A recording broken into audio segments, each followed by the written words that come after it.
আসসালামু আলাইকুম। এনটিআরসি এর শিক্ষক নিয়োগ আবেদনের সময় যে সব বিষয় বিবেচনায় রাখতে হবে, বিস্তারিত জানতে সম্পূর্ণ ভিডিওটি মনোযোগ সহকারে দেখুন। বেসরকারি শিক্ষক নিবন্ধন ও প্রত্যয়ন কর্তৃপক্ষের এনটিআরসি এর অধীন এমপিওভুক্ত বেসরকারি মাধ্যমিক বিদ্যালয়, কলেজ, মাদ্রাসা ও কারিগরি ব্যবস্থাপনায় শিক্ষা প্রতিষ্ঠানে 1,08,022 জন শিক্ষক নিয়োগে আবেদন শুরু হয়েছে। আবেদন করা যাবে আগামী 13ই জুলাই পর্যন্ত।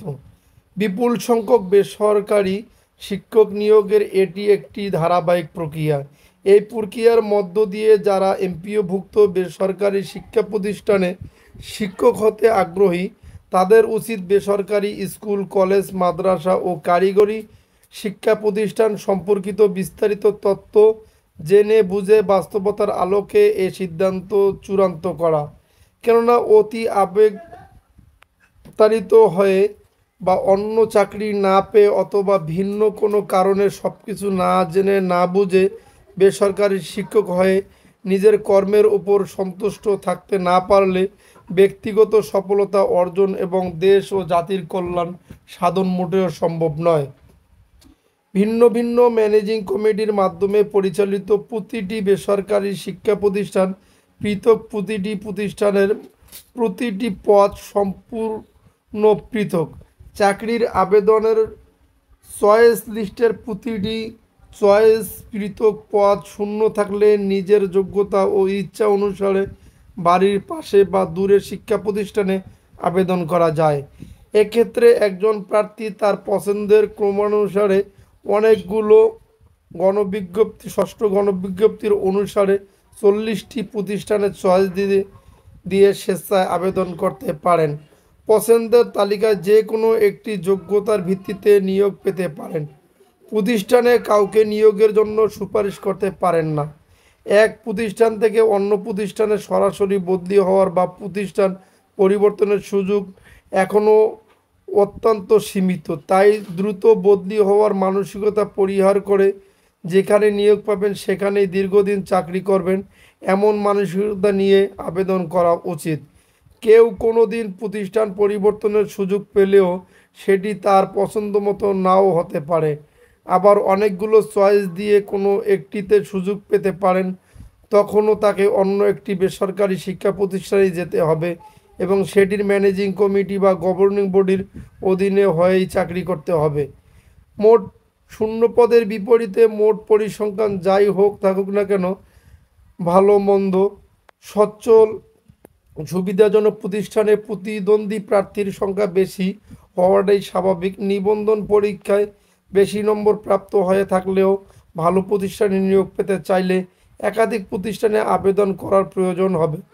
যাদের নিবন্ধন পরীক্ষায় প্রাপ্ত নম্বর তুলনামূলক কম তাদেরও আরও বেশি সংখ্যক প্রতিষ্ঠানে আবেদন করার প্রয়োজন হবে। সেক্ষেত্রে নিজের বাড়ির আশপাশ অবস্থিত একাধিক প্রতিষ্ঠানে এবং অনেক দূর দূরান্তে অবস্থিত একাধিক প্রতিষ্ঠানে আবেদন করতে পারেন। যে প্রতিষ্ঠানে আবেদন করুন না কেন, ধরে নিতে হবে ওই প্রতিষ্ঠানেই আপনার চাকরি হবে এবং আপনি অবশ্যই সেখানে চাকরি করতে যাবেন। নিবন্ধন পরীক্ষায় প্রাপ্ত নম্বর বেশি বা মেরিট পজিশন না থাকলে বেশি ভালো বা অসুবিধাজনক প্রতিষ্ঠানে সুযোগ পাওয়ার সম্ভাবনা কম থাকে। সেক্ষেত্রে অধিকাংশ আবেদন করার প্রয়োজন হতে পারে। নিজের এলাকার কম দূরে অবস্থিত যাতায়াত সুবিধা আছে এমন প্রতিষ্ঠানগুলোকে পছন্দের ক্ষেত্রে যথাসম্ভব অগ্রাধিকার দিতে হবে। বিশেষ করে যাদের ব্যক্তিগত ও পারিবারিক সমস্যা আছে এবং যারা নারী প্রার্থী তাদের ক্ষেত্রে এই বিষয়টি খুবই গুরুত্বপূর্ণ। নিজের বাড়িতে থেকে কম বেতন পেলেও টিকে থাকা যায় এবং অন্য অনেক সুবিধা পাওয়া যায়। প্রতিষ্ঠানের সুনাম, অবস্থান, কর্মপরিবেশ, শিক্ষার্থীর সংখ্যা, আর্থিক সচ্ছলতা ও শিক্ষকদের সুযোগ সুবিধা ইত্যাদি সন্তোষজনক কিনা তা জেনে নেওয়া। শিক্ষার্থীর সংখ্যা কম থাকলে প্রাতিষ্ঠানিক সুযোগ সুবিধার পরিমাণও সাধারণত কম থাকে।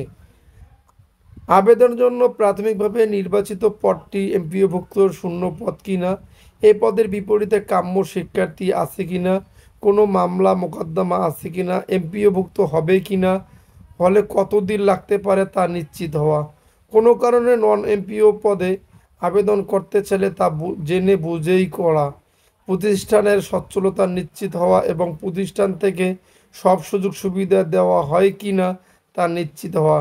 কারণ সরকারি আদেশ থাকার পরও অধিকাংশ প্রতিষ্ঠান থেকেই নন এমপিও শিক্ষকদের এমপিওভুক্ত শিক্ষকদের সমপরিমাণ আর্থিক সুবিধা প্রদান করা হয়। দূরবর্তী কোনো প্রতিষ্ঠানে আবেদন করতে হলে সেই প্রতিষ্ঠান এলাকা ও সম্পর্কে ভালোভাবে জেনে শুনে দেখে নেওয়া। তদুপরি সেখানে যাতায়াত সুবিধা কেমন, থাকা খাওয়ার সুবিধা আছে কিনা, নিরাপত্তা কেমন, ছুটিতে বা প্রয়োজনে নিজের আপনজনের কাছে যাওয়া আসা করা যাবে কিনা, যেসব অসুবিধা আছে সেগুলো সহজে মেনে নেওয়া যাবে কিনা তাও বিবেচনা করা। প্রার্থী মহিলা হলে এসব বিষয়ে অধিক গুরুত্ব দিয়ে দেখা। যে পদে আবেদন করবেন সেই পদের মর্যাদা কতটুকু, সরকারি বেতন, বর্তমান মূল বেতন, অন্যান্য ভাতা, মাসিক বর্তমানের পরিমাণ, বিভিন্ন বোনাসের পরিমাণ, বার্ষিক ইনক্রিমেন্ট, পদোন্নতির সুযোগ আছে কিনা, অবসরকালে কী পরিমাণ আর্থিক সুবিধা পাওয়া যেতে পারে এবং অন্যান্য পেশার তুলনায় সুযোগ সুবিধা কতটুকু কম বেশি ইত্যাদি জেনে নেওয়া।